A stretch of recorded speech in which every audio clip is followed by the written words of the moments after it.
Ito pala ang ating gold kakaril sa may mild buluto sa kanyang mukha. Nilagyan at pinapahiran ko ng liquid supplement direct sa may area sa mukha. Second time na pala binigyan ko ito. Tapos ngayon medyo nawawala at may kunting progress na po. Tips ko sa inyo mga classmate, kung mayroon kayong nakikita sa inyong mga alaga na may kunting namamaga or mayroong mild buluto sa kanyang part sa ating alaga, bigyan nyo agad ng panlunas, baka magsisi kayo sa huli. By the way, kahit done vaccinated na yung mga alaga, may isa pa ring sumakaliwa. At ang binibigay ko pala na supplement yung Zero Mites sa Isilin product.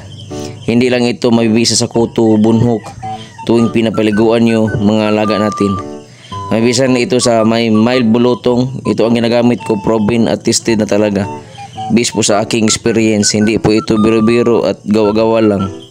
Makita nyo naman ang resulta sa aking ginagawa. At pagkatapos pala magbibigay naman tayo ng isang antibiotics.